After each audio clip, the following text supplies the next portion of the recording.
They say first impressions are everything. On Desert Bloom Drive, their currency, traded in careful smiles, manicured lawns, and the perfect shade of beige paint that no one dares deviate from. When I first drove down that street, windows down and U-Haul trailing behind me, I thought I'd found a slice of suburban perfection. 3 years later, I know better. Perfect things crack the loudest when they finally break. My name is Jocelyn Reed. I design book covers for a living, which means I understand the power of facades better than most.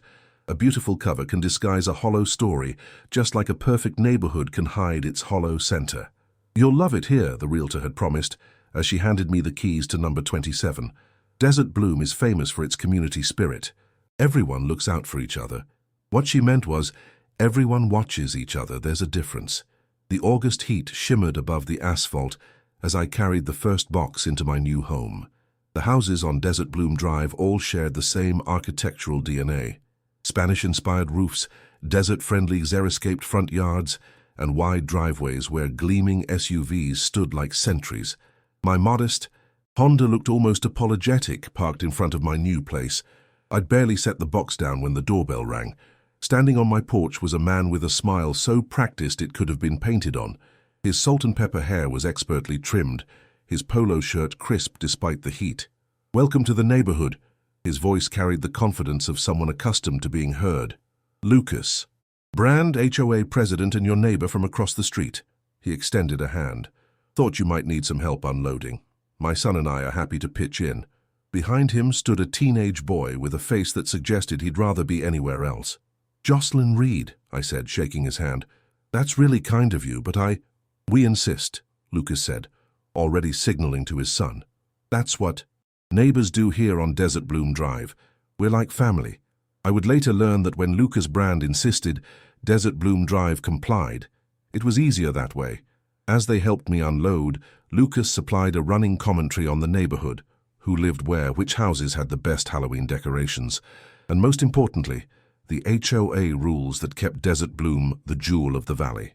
His son, Jason, I learned, moved boxes silently, occasionally rolling his eyes when his father wasn't looking. "And of course you'll have to come to our next block party," Lucas said, setting down a lamp in my living room. "Emily, that's my wife, makes the best lemonade you've ever tasted. Tell her, Jason." "It's lemonade, Dad," Jason muttered. Lucas laughed too loudly. "My son, the comedian. Emily's lemonade is legendary. We've been married 18 years and I still don't know her secret ingredient." "Probably just wants to keep you guessing," I said. Something flickered in Jason's eyes, a brief recognition, as if I'd accidentally stumbled upon a truth. "You'll meet her soon," Lucas continued. "Emily's the heart of this community, just as I'm its, well, let's say its backbone." He chuckled at his own analogy. "Together we keep this place running like clockwork." As the sun began to set, an amber-eyed tabby cat appeared on my porch, regarding us with lazy curiosity. "That's just Copper," Lucas explained. "Neighborhood stray. He belongs to everyone and no one." The cat blinked slowly at Lucas before turning his attention to me. There was something knowing in those amber eyes, as if the cat had seen through the perfect veneer of Desert Bloom Drive long before I would. "Well," Lucas said, checking his watch, "we should let you settle in. Remember, HOA meeting is the first Tuesday of every month. Attendance strongly encouraged." His emphasis on strongly left little doubt about how optional it actually was. As they left, I noticed a woman watching from across the street, slim, with chestnut hair pulled back in a neat ponytail. She stood perfectly still in her driveway, arms crossed, observing.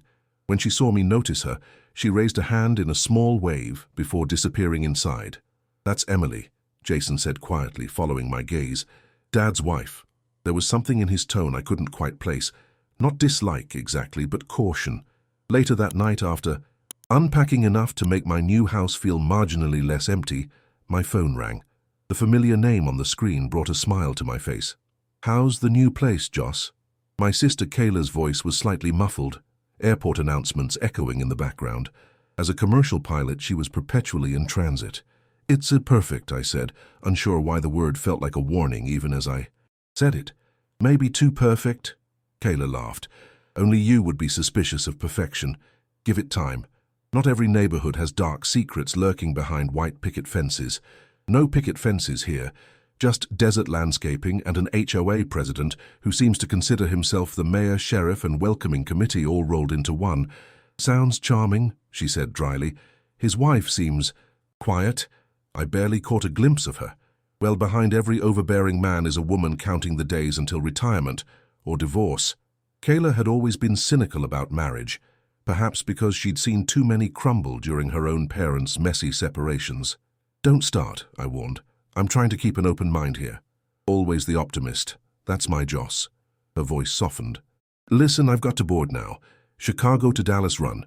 Call you when I land? Fly safe. After hanging up, I stood at my living room window, looking out at Desert Bloom Drive, bathed in the glow of matching solar-powered landscape lights. Every house looked peaceful, settled, established. I wondered if mine would ever blend in, or if I would always feel like the odd puzzle piece that didn't quite fit. A movement caught my eye. Copper, the amber-eyed tabby, crossing the street with deliberate steps. He paused in the center of the road, looking directly at Lucas and Emily's house, tail twitching. Then, as if deciding against whatever cat business had brought him there, he turned and melted into the shadows between houses.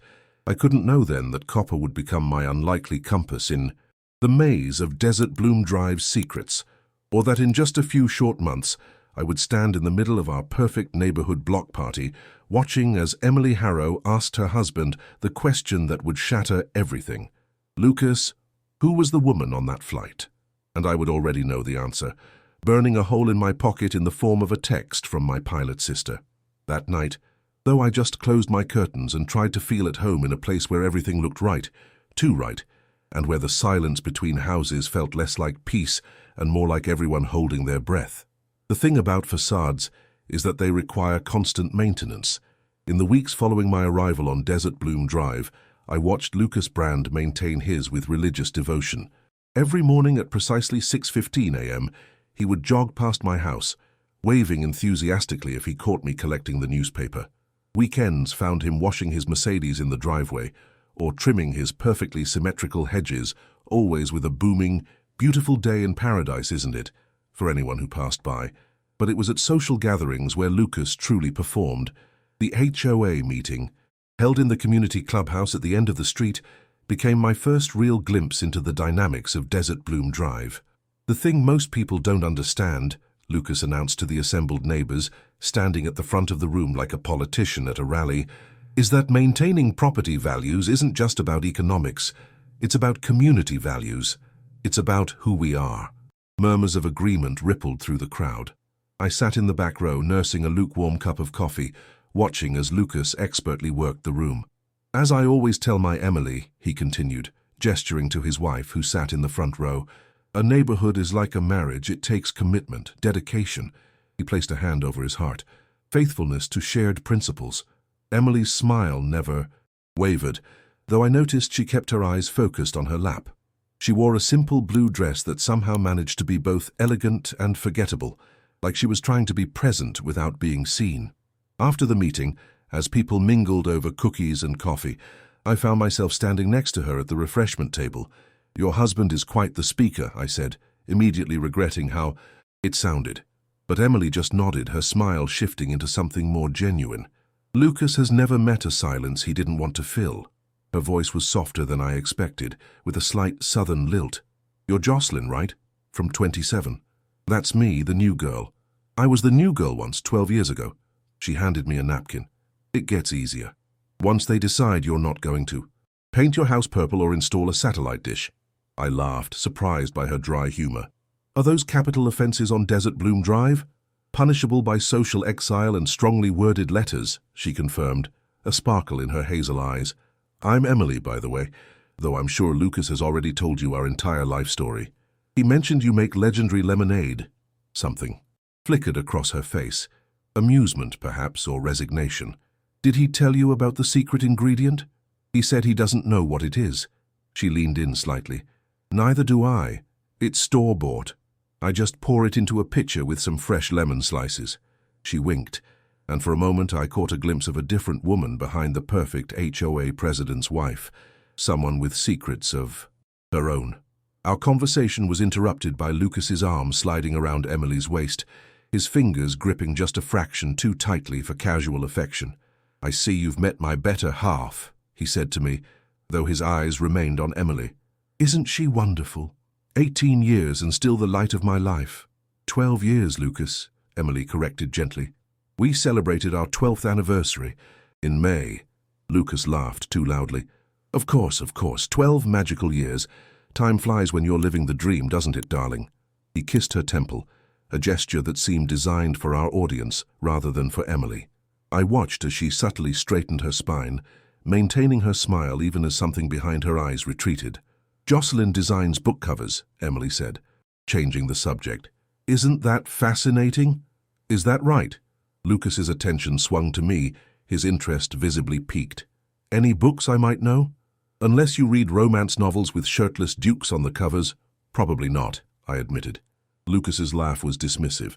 "Not my genre, I'm afraid. I'm more of a business biography man myself. Stories of success, leadership." He puffed his chest. "Slightly. Speaking of which, did I mention I'm up for partner at the firm this year?" "Only to everyone with ears," Emily murmured, so quietly I wasn't sure Lucas heard. "Well, we should have you over for dinner sometime," Lucas continued, already scanning the room for his next conversation. "Emily makes a pot roast that would change your life. Family recipe, isn't it, dear?" Emily nodded, her smile never reaching her eyes. "My grandmother's. Family values, family recipes, it's all connected," Lucas pronounced, as if delivering a profound truth.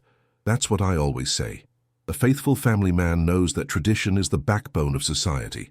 The phrase "faithful family man" rolled off his tongue with practiced ease, a slogan he seemed to have adopted for himself.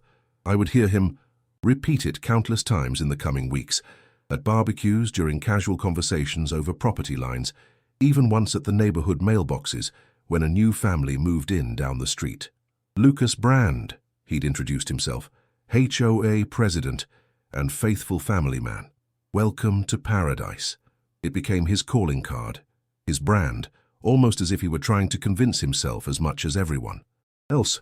One evening, about a month after I'd moved in, I was sitting on my back patio sketching cover concepts when a shadow fell across my work. Looking up, I found Copper staring at me, his amber eyes unblinking. "Hello there," I said, setting my tablet aside. The cat regarded me silently before leaping gracefully onto the table, careful to avoid my drawings. He circled twice before settling down, his gaze fixed on something beyond my fence.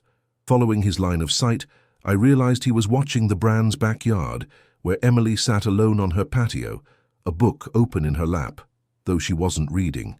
Even from this distance, I could see the tension in her shoulders, the careful way she held herself. A text message chimed on my phone, breaking the moment. "Landing in Phoenix tomorrow. Layover from noon to 8 p.m. Lunch." It was Kayla. I texted back quickly. "Absolutely miss your face." As I set my phone down, I noticed Lucas emerge onto his patio, phone pressed to his ear, voice too low to hear, but body language animated.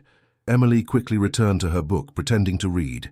Lucas paced the length of the patio, his back to his wife, gesturing emphatically as he spoke. "Copper's." Tail twitched, a low growl rumbling in his chest. "Not a fan?" I whispered to the cat. He blinked slowly, which I chose to interpret as agreement. When Lucas finished his call and turned around, his face instantly transformed. From intense to casually cheerful, the transition so smooth it was almost unsettling. He said something to Emily, who nodded and smiled, closing her book, as they went inside. Together, Lucas's arm draped possessively around her shoulders, I couldn't shake the feeling I'd witnessed a performance, a carefully choreographed scene in the ongoing production of Lucas Brand, Faithful Family Man. Copper stood, stretched, and jumped down from my table. Before disappearing through a gap in my fence, he looked back at me with those knowing amber eyes, as if to say, "Watch. Carefully. Nothing here is what it seems." I couldn't have known then how right that cat would be, or that my sister's flight the next day would be the beginning of the end for Desert Bloom Drive's perfect facade. The Phoenix airport buzzed with the particular energy only transit hubs possess, a mixture of anticipation, impatience, and the peculiar limbo of being between destinations. I spotted Kayla immediately, her pilot's uniform making her stand out in the crowd like an exclamation point in a paragraph of plain text. "Joss!" She enveloped me in a hug that smelled of airplane coffee and the expensive perfume she always kept in her flight bag. "God, it's good to see you." "You too," I said, pulling back to examine her. Kayla had always been the more striking Reed sister, taller, with our mother's defined cheekbones and confident posture. Where I preferred to observe life, Kayla commanded it. "How long has it been?" 3 months, 2 weeks, she replied without hesitation. "Too damn long." We settled at an overpriced airport restaurant, the kind that charges $12 for mediocre sandwiches because they know you have nowhere else to go. Kayla ordered for both of us, habit from childhood that I'd never bothered to break her of. "So," she said, leaning forward, "how's paradise? Still perfect?" I stirred my iced tea, watching the lemon slice spin in lazy circles. "It's interesting. The neighbors are friendly enough, almost aggressively so." "Sounds terrifying," Kayla grinned, "especially for my introverted sister." "I'm adapting." I shrugged. "The HOA president has appointed himself my personal welcome wagon. He and his wife live across the street." "Ah, the self-important neighbor with the quiet wife. How are they working out?" I hesitated, unsure how to articulate the strange undercurrents I'd been sensing. "He's a lot, always performing, always talking about being a faithful family man like it's his personal brand." Kayla's eyebrows rose. "In my experience, people who broadcast their virtues that loudly are usually compensating for something." "Maybe," I admitted, "or maybe he's just proud of his life. Not everyone has dark secrets." "Spoken like a true optimist," she teased, but her expression sobered. "Just be careful with people like that, Joss. The ones who perform happiness are often the most desperate." Our conversation drifted to safer topics. Kayla's adventures in various cities, my latest book cover projects, our perpetual debate about whether Mom would ever actually retire or work until she literally dropped dead at her desk. It was comfortable, familiar territory. As we finished our overpriced sandwiches, Kayla checked her watch. "I've got 3 hours before pre-flight check. Want to walk around? I've been sitting for too long." We wandered through the terminal, past duty-free shops selling perfumes nobody needs and souvenirs nobody wants.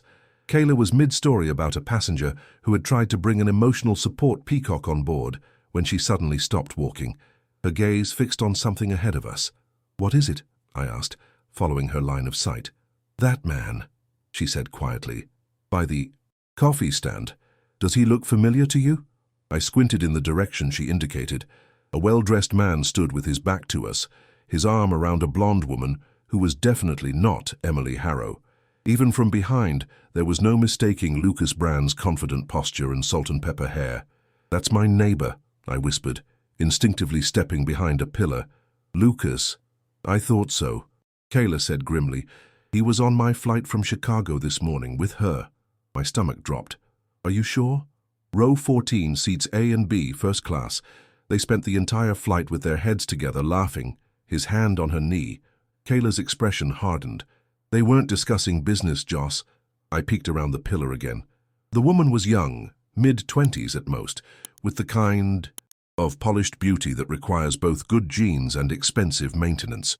Lucas leaned in to whisper something in her ear, and she tilted her head back in laughter, exposing the column of her throat. His hand slid lower on her back, possessive and intimate. "He told everyone he was at a conference in Seattle this week," I said, feeling slightly ill. "His wife mentioned it at book club on Monday." Kayla's jaw tightened. "Well, unless Seattle relocated to Chicago without telling anyone, someone is being lied to." Before I could respond, Lucas and the woman turned, heading in our direction. I pulled Kayla behind the pillar with me, heart pounding ridiculously. We were adults, for God's sake, not teenagers hiding from the principal. "I don't want him to see me," I explained in a whisper. "Not until I figure out what to do with this information." Kayla nodded, understanding immediately. We'd grown up watching our mother discover our father's multiple affairs, each revelation more devastating than the last. The messenger never fared well in those scenarios. We watched as Lucas and the woman walked past, his hand now resting proprietarily on her hip. They stopped at a gate, not far from ours, and Lucas checked his watch before pulling her into an embrace that left no doubt about their relationship.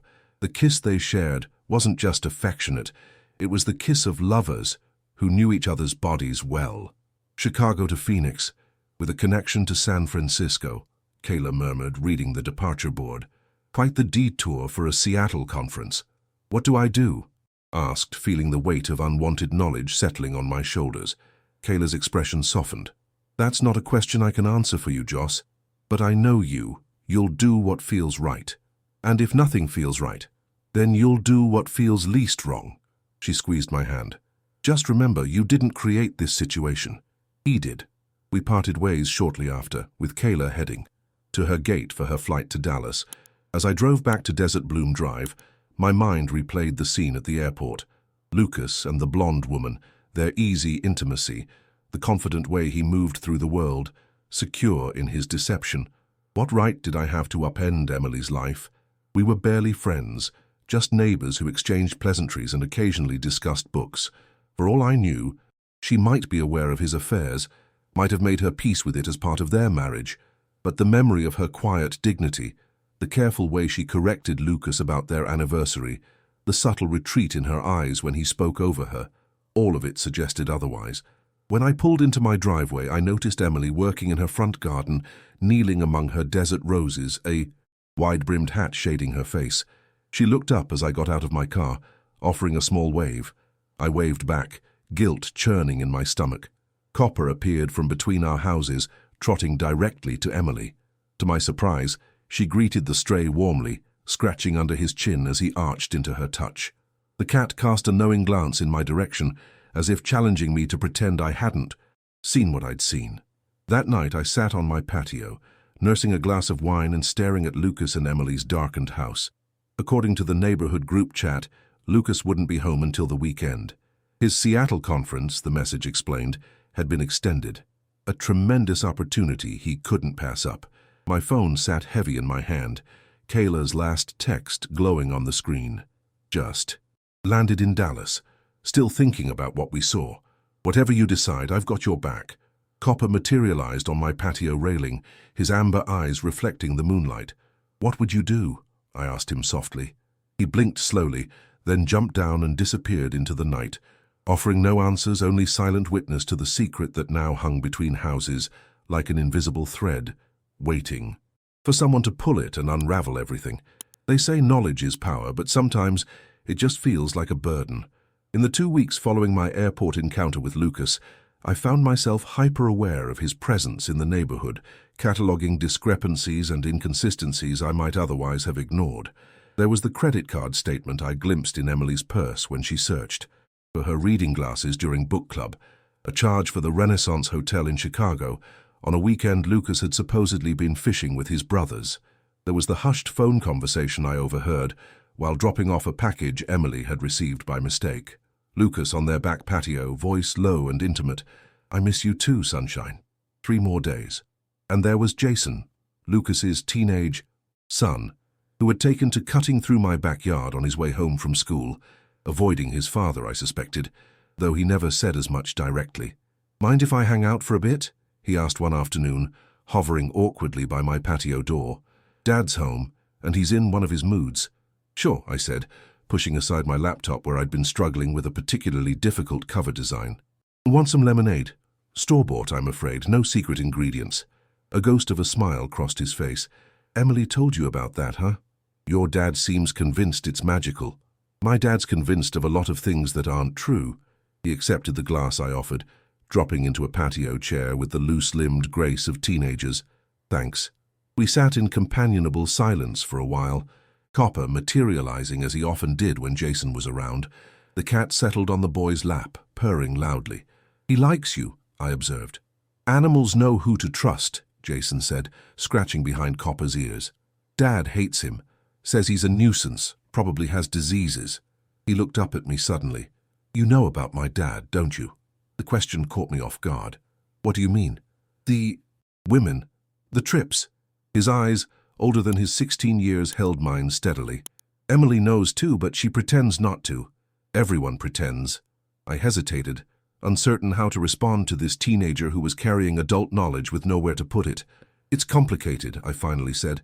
No, it's not, Jason countered, his voice quiet but firm. He's cheating on her. Has been for years. That's not complicated, it's just wrong. I couldn't argue with his assessment. Have you talked to Emily about it? He shook his head. What would I say? Hey, by the way, my dad's a lying cheat. She'd just defend him. Or worse, she'd believe me, and then what? Where would she go? What would happen to... He stopped abruptly, as if catching himself before revealing too much. To what? I prompted gently. Nothing, forget it. He stood up, carefully setting Copper aside. I should go, thanks for the lemonade. As he left, cutting across my yard toward his house, I couldn't shake the feeling that Jason had been about to share something important. Something beyond the obvious betrayal happening in the Brand household. Later that week, I found myself seated beside Emily at the neighborhood women's book club, held this time at Margaret Wilson's house down the street. The book was some literary fiction that half the women hadn't finished, but that didn't stop the conversation from flowing freely, especially after Margaret broke out the wine. How's Lucas enjoying Seattle? Diane Peterson asked Emily, her tone just a shade too innocent. Second trip this month, isn't it? Emily's smile remained. Fixed. He says the weather is lovely, not too rainy for once. I took a large swallow of wine, remembering the distinctly non-rainy forecast I'd checked for Chicago, where Lucas actually was, according to another text from Kayla, who'd spotted him boarding her return flight that morning, again with the blonde. Men and their business trips, Margaret sighed, refilling wine glasses with practiced efficiency. Tom used to travel so much when the kids were young. I always wondered... She let the sentence hang suggestively. Wondered what? Emily asked, though her tone suggested she knew exactly what Margaret was implying. Oh, you know. Margaret waved her hand dismissively. Nothing, really. Just idle thoughts. The conversation shifted to other topics, but I noticed Emily grow quieter as the evening progressed, her contributions becoming more perfunctory. When she excused herself to use the bathroom, I found myself following her on instinct. I found her not in the bathroom, but in Margaret's kitchen, standing at the sink, her knuckles white as she gripped the counter. Her reflection in the window showed a face stripped of its careful composure, raw, vulnerable, angry. Emily, I said softly. She straightened immediately, mask sliding back into place with practiced ease. Oh, Jocelyn, I was just getting some water. Are you okay? Of course, she replied automatically. Then, perhaps seeing the concern in my eyes, her shoulders slumped slightly. No, not really, but I will be. Is there anything I can do? She turned to face me fully, studying me with an intensity that made me wonder if she somehow knew what I'd seen at the airport. You're different from the others, she said finally. You don't pretend not to see things. Before I could respond, Margaret burst into the kitchen, carrying an empty wine bottle. There you two are, we're moving on to dessert. Emily, darling, you simply must try the tiramisu. The moment shattered. Emily's mask slid back into place, and she followed Margaret back to the living room, leaving me standing alone in the kitchen with the weight of unspoken truths. The next day, a text from Kayla confirmed what I already suspected. Spotted your neighbor again. Same blonde. Boarding first class to Chicago. They didn't even try to be discreet. I stared at the message, a knot forming in my stomach. The annual Desert Bloom Drive. Block party was just 3 days away. Lucas's favorite event of the year according to neighborhood law. The perfect stage for Desert Bloom's most devoted, faithful family man to perform his role once again. Copper appeared on my windowsill as if summoned by my thoughts, amber eyes fixed on mine through the glass. In that moment I made my decision. If Emily confronted the truth at the block party, I would stand with her. No more pretending not to see. What I couldn't have anticipated was how spectacularly the facade would crumble when the performance finally, inevitably, fell apart. Desert Bloom Drive knew how to throw a party. By 5 o'clock on Saturday, the street had transformed. Tables lined the sidewalks laden with potluck dishes, string lights crisscrossed overhead, and a makeshift stage stood at the center where Lucas would inevitably make his annual speech about community values. Children darted between houses, their laughter a counterpoint to the carefully curated playlist of inoffensive pop hits floating from Margaret's premium outdoor speaker system. I arrived fashionably late, carrying a store-bought cheesecake I'd transferred to my own serving dish. A trick I'd learned from my mother, who believed appearances mattered more than authenticity. The irony wasn't lost on me. Jocelyn, Lucas's booming voice cut through the ambient noise as he made a beeline for me, drink in hand. He looked tanned and rested, not like someone who'd spent the week in rainy Seattle at business meetings. Glad you could make it to your first Desert Bloom block party. Wouldn't miss it, I said, accepting the plastic cup of Emily's famous lemonade he thrust at me. "Where's the woman of the hour?" Lucas's smile flickered almost imperceptibly. "Oh, Emily's around somewhere. Probably fussing over the food table. You know how women are." I didn't know how women are, but I knew how Lucas was, condescending even in his attempts at charm. "I'll go find her," I said, stepping away before he could launch into another monologue about himself. I found Emily not at the food table, but sitting alone on a bench near the edge of the celebration, watching the proceedings with a detached expression that reminded me of a theatre critic at a mediocre play. She wore a simple sundress, her hair loose around her shoulders instead of in its usual neat ponytail. The change made her look younger, less contained. "Mind if I join you?" I asked. She looked up, and for a moment I glimpsed something raw in her eyes before her social smile clicked into place. "Please do." She patted the space beside her. "How are you enjoying your first Desert Bloom extravaganza?" "It's very coordinated." A genuine laugh escaped her. "That's one word for it. Lucas spends weeks planning these things. The perfect opportunity to showcase our perfect little community." The emphasis she placed on perfect carried a weight I couldn't ignore. "And is it perfect?" Emily's gaze drifted to where Lucas stood holding court with a group of admiring neighbors, gesturing expansively as he told what appeared to be a hilarious story. "Nothing is perfect, Jocelyn, but some things are better at pretending than others." Before I could respond, Jason appeared beside us, hands shoved deep in his pockets. "Hey, Emily, Jocelyn." He nodded to each of us. "Dad's looking for you, Emily. Says it's almost time for his speech." Emily sighed, setting down her untouched cup of lemonade. "Duty calls. The faithful family man needs his faithful family wife by his side." As she walked away, Jason lingered, shifting his weight from foot to foot. "She knows," he said quietly, "about Chicago, about the woman." I felt my heart skip. "Did you tell her?" He shook his head. "Didn't have to. Dad's been sloppy lately. Left his receipts in his pants pocket. Hotel, restaurants." His expression darkened. "Jewelry." "Jewelry?" "A bracelet. Expensive. Not for Emily." He kicked at a pebble on the ground. "She found it in his briefcase last night. He claimed it was for their anniversary." "But their anniversary was in May," I said, remembering Emily's quiet correction at the HOA meeting. "Exactly." Jason's eyes met mine. "She's done pretending, Jocelyn. And honestly, I think it's about time." As if on cue, Lucas's voice boomed through a microphone, calling everyone to gather around the stage. "Jason." And I exchanged a look before making our way toward the crowd. Lucas stood on the small platform, one arm around Emily's shoulders, the picture of suburban success in his polo shirt and perfectly pressed khakis. "Friends and neighbors," he began, his practiced smile gleaming in the early evening light. "Welcome to the annual Desert Bloom Drive block party." Applause rippled through the crowd. I found myself standing near the back, scanning faces. The neighbors who had welcomed me, who had invited me into their book clubs and gardening circles, who had told me how lucky we all were to have Lucas as our HOA president. "As I look around at all of you," Lucas continued, "I'm reminded of why Emily and I chose Desert Bloom Drive 12 years ago." He squeezed Emily's shoulders. "We wanted a community of values, of tradition, of family." Emily's face remained pleasantly neutral, though I noticed she had subtly shifted away from his grip.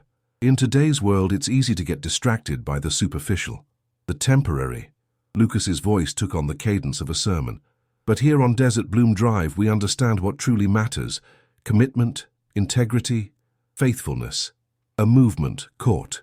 My eye copper weaving through the crowd, amber eyes fixed on the stage as if he too was waiting for something to happen.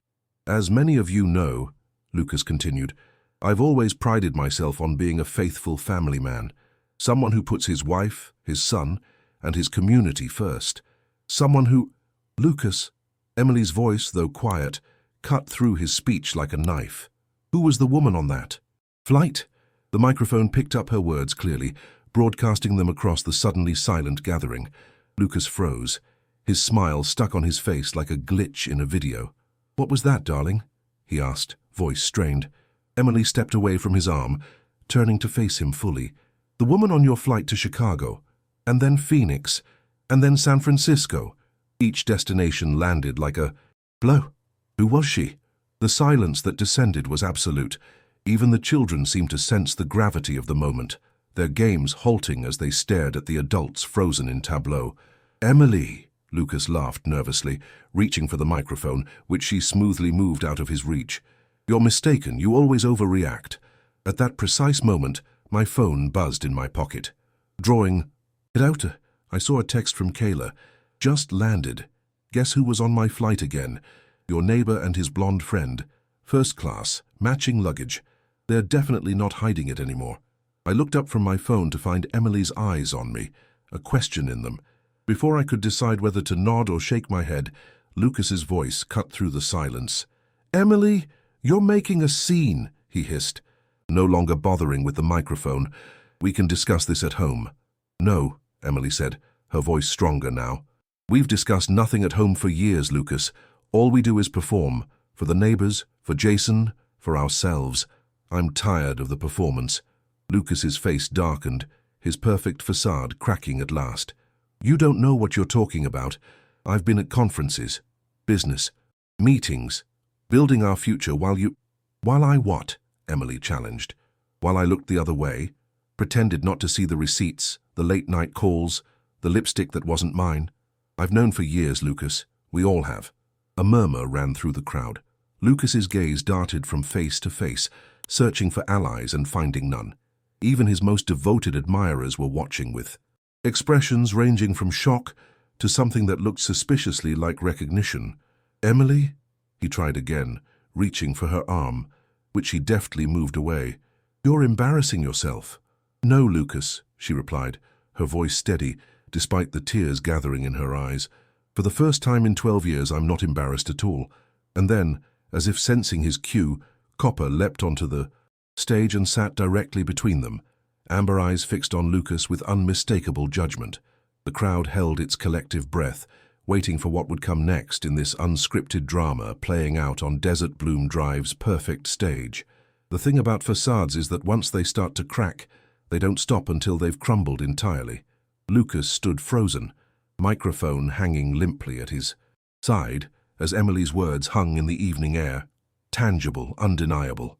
"This is ridiculous," he finally sputtered, attempting to regain control of the situation. "Emily's clearly upset about something, but this is hardly the time or place for—" "When is the time, Lucas?" Emily interrupted, her voice clear and carrying across the silent crowd. "Between your Seattle trips that are actually to Chicago, or your Chicago trips that are actually to Phoenix." I felt my phone burning a hole in my pocket, Kayla's text message like a smoking gun. Without fully understanding why, I stepped forward, moving through the crowd until I stood at the edge of the small stage. "Emily," I said, my voice steadier than I felt, "I have something you should see." Lucas's head whipped toward me, eyes narrowing in recognition. "Stay out of this, Jocelyn. This is between my wife and me." "No," Emily said, extending her hand toward me. "I think it's time we stopped keeping secrets on Desert Bloom Drive." I pulled out my phone, unlocked it, and handed it to her. She read Kayla's message, her expression never changing, though something shifted behind her eyes. A final piece falling into place in a puzzle she'd been assembling for years. "Your sister," she said, looking up at me. "She's a pilot." I nodded. "Chicago to Phoenix route. She saw Lucas board with a blonde woman. Not just today, but multiple times over the past month." A hushed murmur rippled through the crowd. Lucas's face had gone from red to white, his carefully constructed world disintegrating in real time. "This is absurd," he declared, but his voice lacked conviction. "I can explain—" "You've been explaining for years, Lucas," Emily cut in, her calm almost eerie in contrast to his growing agitation. "Different stories for different occasions, different truths for different people. I'm just curious which version we'll get tonight."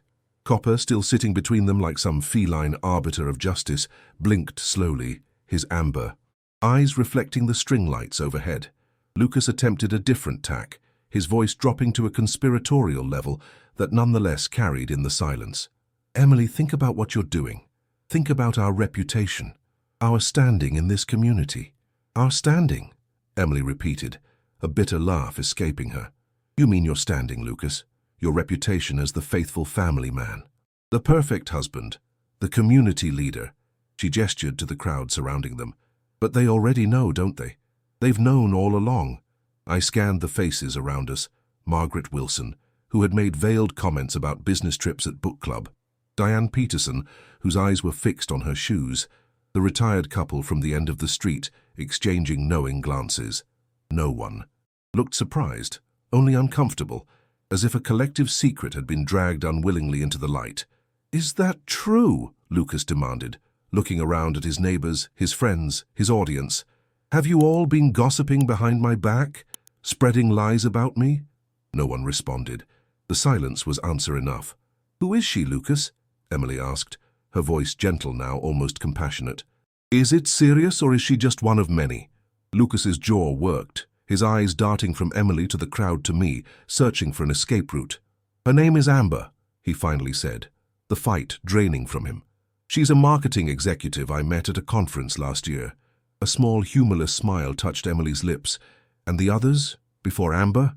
Lucas flinched. "There weren't," he began, then stopped as Emily's unwavering gaze met his. "There were a few, nothing serious." "Define a few," Emily pressed. "I don't know. 5, maybe 6 over the years." His voice had taken on a defensive edge. "It wasn't about you, Emily. It was never about you." "No," she agreed quietly. "It was about you. It was always about you." As if on cue, Copper stood and stretched, his casual movement breaking the tableau. The cat jumped gracefully from the stage and padded directly to Emily, rubbing against her legs before sitting at her feet, tail curled neatly around his paws. "I think," Emily said after a moment, "that this party is over." She handed me back my phone, her fingers cool against mine. "Thank you, Jocelyn." "Emily, wait," Lucas called as she stepped from the stage. "We should talk about this privately, as a family." She paused, turning back to look at him with an expression I couldn't decipher. Not anger, not even disappointment, but something closer to relief. "There's nothing left to say, Lucas. Not tonight." She looked out at the neighbors, the community that had been both her prison and her protection for 12 years. "I'm sorry about the party. Please take your food and enjoy the rest of your evening." No one moved. It was as if the residents of Desert Bloom Drive were collectively holding their breath, uncertain how to proceed now that the script had been abandoned. Then Jason stepped forward, his adolescent awkwardness momentarily eclipsed by a quiet dignity that reminded me of his mother. "I'll walk with you, Emily," he said, loud enough for everyone to hear. He shot a look at his father, not hateful but resolute. "I think we could both use some space tonight." Lucas opened his mouth as if to object, then closed it again, watching as his wife and son walked away together, Copper trotting alongside them like a small, amber-eyed guardian. The party disintegrated quickly after that. Neighbors gathered their casserole dishes and folding chairs, murmuring in hushed voices about what they'd witnessed. Lucas disappeared into his house, the door closing with a finality that echoed down the suddenly subdued street. I found myself helping Margaret dismantle the string lights, neither of us mentioning the scene we'd just witnessed. "You knew, didn't you?" I finally asked as we coiled the last strand. "About Lucas's affairs." Margaret's hands stilled. "We all knew," she admitted, "or suspected, but it wasn't our place to say anything." "Wasn't it?" I challenged gently. "If you were Emily's friend?" She had the grace to look ashamed. "Desert Bloom Drive has a way of making you complicit," she said after a moment. "We all bought into the facade, the perfect street, the perfect homes, the perfect families. Acknowledging Lucas's behavior would have meant acknowledging the cracks in our own lives." As I walked back to my house, the street lamps casting long shadows across the now empty road, I caught sight of Emily sitting alone on her front steps. Without thinking, I changed direction. "Mind if I join you?" I asked, echoing our earlier conversation at the party. She looked up, her face tear-streaked but composed. "I'd like that." I settled beside her, and we sat in companionable silence, watching as the last of the neighbors packed up their party remnants and retreated into their houses, lights winking out one by one. "I've known for years," Emily finally said, her voice barely above a whisper. "About the affairs, about the lies. Why did you stay?" She considered the question, absent-mindedly stroking Copper, who had materialized, at her feet, at first for Jason, then I suppose out of habit, out of fear of what would come next. She looked at me, a wry smile touching her lips. "And partly because I bought into the myth of Desert Bloom Drive. That appearance matters more than reality." "What changed?" "I did," she said simply. "Or maybe I just got tired of pretending, of watching everyone pretend along with me." Copper purred loudly, amber eyes reflecting the streetlight above us, knowing, ancient, wise. "What happens now?" I asked. Emily's gaze drifted to her house, the perfect facade concealing 12 years of lies. "I don't know," she admitted. "But for the first time in a very long time, I'm not afraid to find out." The week following, what Desert Bloom Drive residents would later refer to as the incident passed in a strange limbo. Lucas's Mercedes disappeared from the driveway the morning after the party, replaced by a rental car that arrived later that day. Emily moved through the neighborhood like a ghost, present but somehow untethered, nodding politely when neighbors greeted her, but no longer performing the role of the perfect HOA president's wife. I watched it all from my living room window, feeling both responsible and relieved. The truth had been exposed, but the aftermath was still unfolding in ways I couldn't predict. "You did the right thing," Kayla assured me during our weekly phone call. "Secrets like that are cancerous. They destroy everything around them." "Maybe," I said, not entirely convinced, but it wasn't really my secret to expose. He was flaunting his affair in public, Joss. At airports, on flights. He wanted to get caught, maybe not by Emily specifically, but by someone. People like that always do. I thought about that as I watered my small garden that evening. Perhaps Lucas had been testing boundaries, seeing how far he could push before someone finally called him out. Or perhaps he'd simply grown complacent, believing his facade was impenetrable. A soft meow drew my attention to the fence separating my yard from the Brands. Copper sat there, regarding me with his usual inscrutable gaze before jumping down and padding toward my patio door. "Well, hello," I said, following him. "What brings you to my humble abode?" As if in answer, the cat looked pointedly at the door, then back at me. When I opened it, he slipped inside as if he'd been visiting for years. "Make yourself at home, I guess," I murmured, bemused by his confidence. Copper circled my living room once before settling on the couch, amber eyes tracking me as I moved about the kitchen preparing dinner. There was something oddly comforting about his presence, a silent companionship that required nothing of me except the occasional scratch behind the ears. The doorbell rang. Just as I was plating my pasta, Copper's ears pricked up, but he made no move to hide or flee. Emily stood on my porch, looking more vibrant than I'd ever seen her. She'd cut her hair into a stylish bob that framed her face, highlighting cheekbones I hadn't noticed before. "I hope I'm not interrupting," she said when I opened the door. "I saw Copper come this way and She trailed off as if suddenly uncertain of her pretext. "He's made himself quite comfortable," I confirmed, stepping aside to let her in. "Are you hungry? I made enough pasta for an army as usual." Gratitude flickered across her face. "Actually, that would be wonderful. I haven't been cooking much this week." We settled at my small dining table, Copper observing from his perch on the couch. For a while we ate in companionable silence, the weight of unasked questions hanging between us. "Lucas is staying at a hotel," Emily finally said, setting down her fork. "He came by yesterday to collect more clothes. He's rented a condo downtown for the next month until we—" She took a breath. "Until we figure things out." "I'm sorry," I said, though I wasn't sure what specifically I was apologizing for my role in exposing his affair, for her pain, or simply for the situation. "Don't be." Her smile was small but genuine. "It needed to happen. I needed it to happen."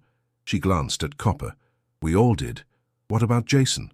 He's staying with me. He and Lucas, they have things to work through." She twisted her wedding ring absently. "We all do." After dinner, we moved to the patio with glasses of wine. The evening was mild, the desert air carrying the scent of jasmine from Margaret's garden down the street. Copper joined us, settling contentedly at Emily's feet. "He's chosen you," I observed. "The cat without a home has decided where he belongs." Emily's eyes softened as she looked down at the amber-eyed tabby. "Maybe we chose each other. Two strays finding their way." "You're not a stray," I protested. "Aren't I?" She took a sip of wine, her gaze drifting to the stars emerging overhead.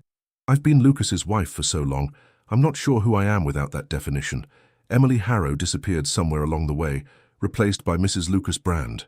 "She's still there," I assured her. "I've seen glimpses of her all along."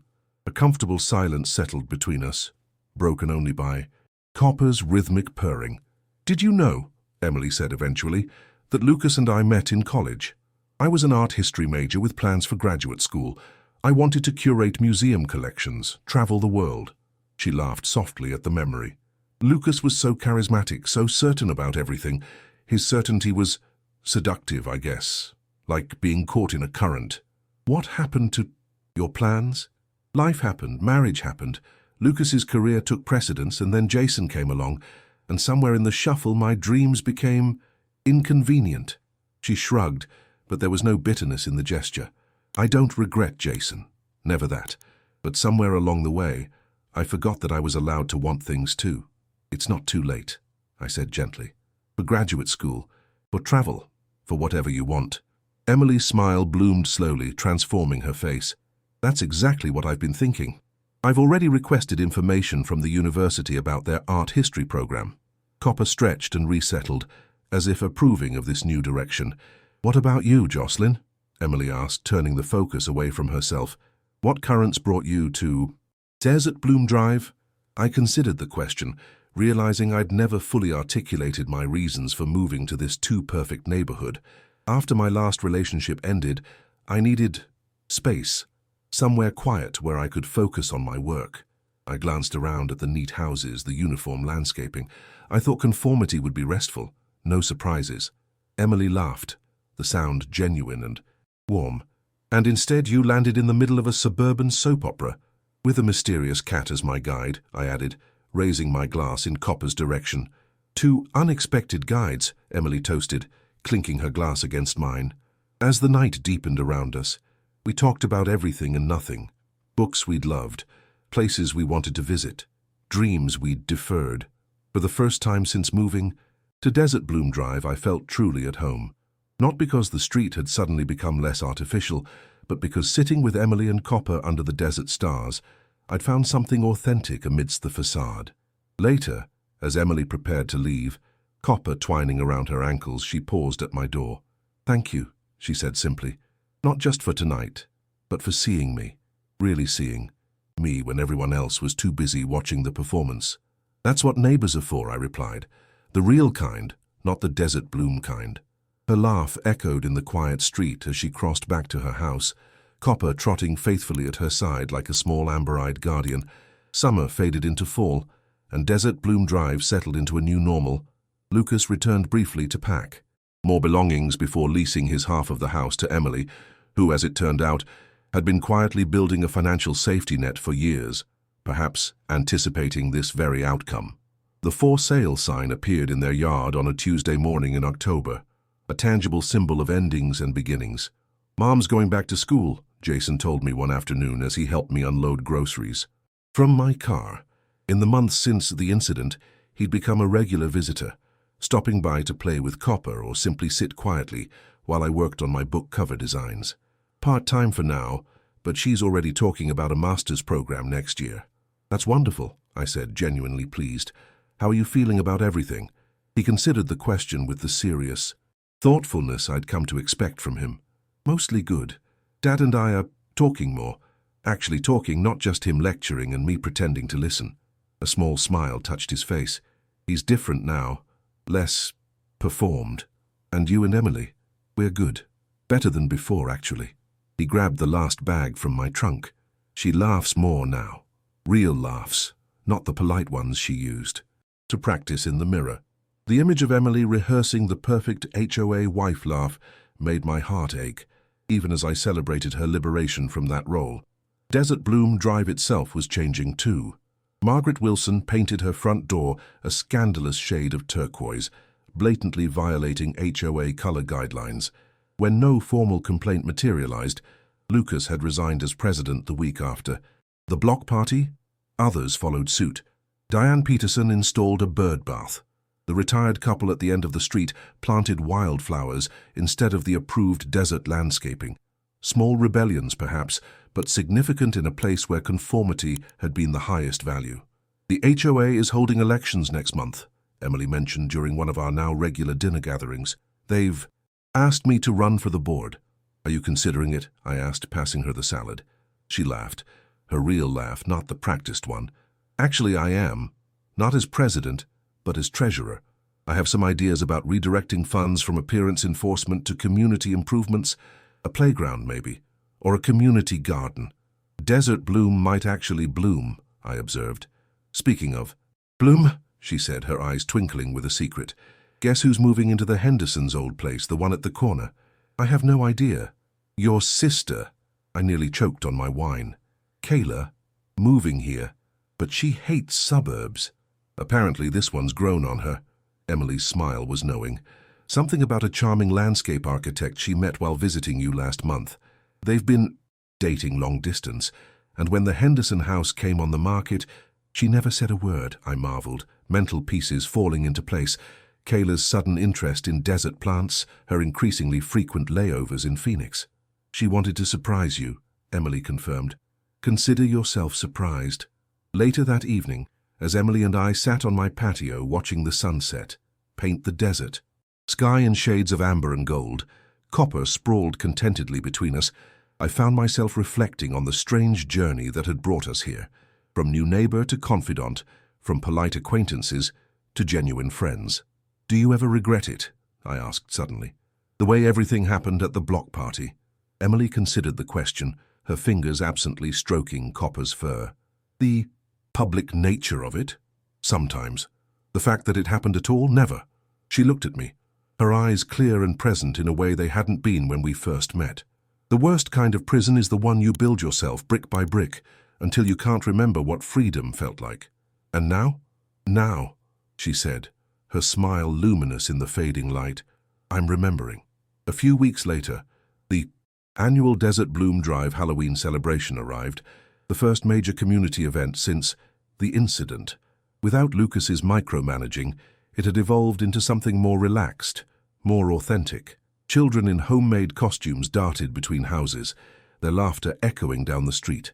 Tables of potluck food lined the community center, no longer arranged by Lucas's exacting standards, but somehow more inviting in their casual abundance. Emily arrived wearing artist's clothes splattered with paint, a nod to her renewed passion for art history, with Copper trailing regally behind her, sporting a small lion's mane collar that transformed him from stray to king of the jungle. Suits him, I observed as the cat preened under the attention of delighted children. He always did have a royal air about him. He chose well, Emily agreed, and we both knew she wasn't just talking about the costume. As the evening progressed, I found myself standing at the edge of the gathering, watching as Emily moved confidently through the crowd, greeting neighbors, laughing with Jason, entirely herself in a way she had never been as Mrs. Lucas Brand. Kayla materialized beside me, her pilot's uniform, exchanged for jeans and a sweater. So, she said, bumping my shoulder with hers, this is the famous Desert Bloom Drive. Looks pretty normal to me. It wasn't always, I assured her, but it's getting there. And you? She studied my face with the perceptiveness that had always been her gift. Are you glad you stayed? After everything? I looked out at the street that had become home, not because of its perfect facades or uniform appearance, but because of the genuine connections that had formed in the aftermath of broken pretenses. Appearances can charm a neighborhood, I said, echoing words Emily had shared with me one evening, but truth rebuilds it. Copper appeared at my feet, amber eyes gleaming in the string lights overhead.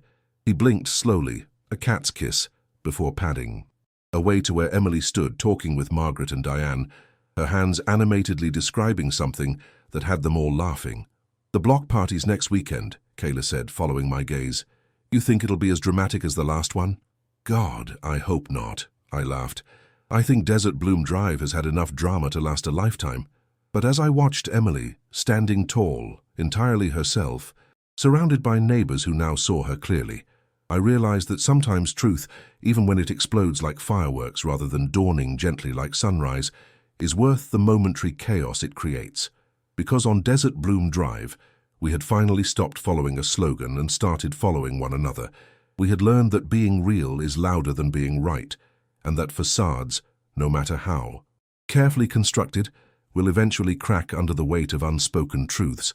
And when they do, when the perfect image shatters and reality rushes in, what remains is not ruins, but possibility, a chance to rebuild something authentic, something that can truly bloom.